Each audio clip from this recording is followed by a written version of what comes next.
Thanksgiving found me at the far end of my sister's table. Marin stood, lifted her flute, and smiled.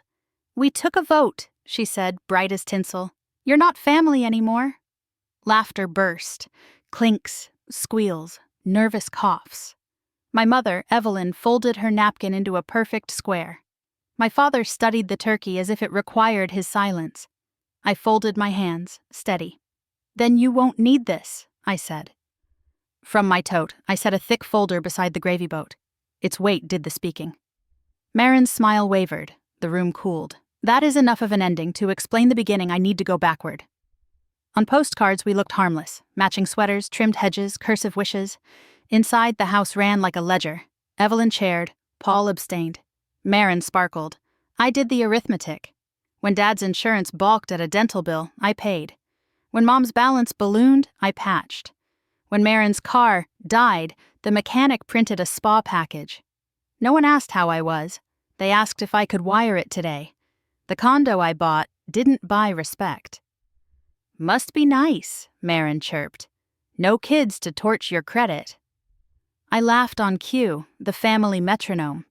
Then came her sweet-as-cider call, a tiny cosign for a wellness cafe with her boyfriend Derek. "You mean my name?" I said. "And my credit?" Silence answered. After that, invitations moved without me. Posts bloomed, brunches, outfits, hashtags about boundaries. I scrolled receipts instead. 5 years of transfers, favors, midnight pickups. A pattern announced itself. I wasn't loved. I was leveraged. Clarity, once found, is paperwork. I printed, labeled, dated. I made a folder heavy enough to land like a gavel and waited for November.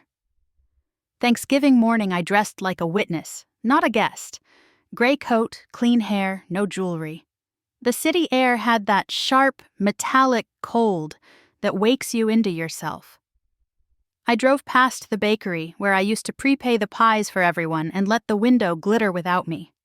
By noon, the wreath on my parents' door was the same gold leaf circle as always, the kind tradition wears when it expects no questions. "Look who decided to come," Evelyn said, voice sugared thin. Paul hovered by the TV, studying football as if it were scripture. Marin's laugh rang from the dining room, high, polished, performative. Derek loaded plates like a waiter in training. Dinner performed itself. Amber candles, pressed linen, casual cruelty. I kept my tote at my feet and my breath orderly. Under the table, my fingers brushed the folder's spine like a swimmer tapping the wall. Halfway through, Marin rose and tapped a spoon to her glass. "Before we carve, an announcement." She didn't glance at me. She stared at her audience. "We voted. Sela's not family anymore." The chorus came on cue. Laughter clinks, a too bright finally. I felt only stillness, no rage, no shock. "Then you won't need this," I said, setting the folder between the gravy and the centerpiece. Its thud cut the room. Marin smirked. "What is it, a bill?" She slid the first page free. The smirk fell. Derek leaned in. Evelyn smoothed nothing. Paul lost the game he was pretending to watch. "It's a record," I said. "Of love, measured the way you taught me. Numbers, dates, transfers, and the notes you never answered." Marin swallowed. "This is insane." "It's exact," I said, and opened the next tab. Derek tugged the folder closer. "Who's Alyssa?" he read, then flinched. A hotel invoice, 2 plane stubs, a mirror selfie not from their apartment. Each page dated, cross-referenced to withdrawals I covered when emergencies struck. Evelyn's hand hovered. She saw the margin notes, my handwriting beside totals. "You kept track," she said. "You taught me to," I said. Paul cleared his throat. "We can talk about this." "We just did," I said. "Since there was a vote, here's mine." From my coat, I set an envelope. Power of attorney revoked. Joint accounts closed. I've removed myself as guarantor. I won't finance anyone here again. Marin's voice turned thin. "You love humiliating me."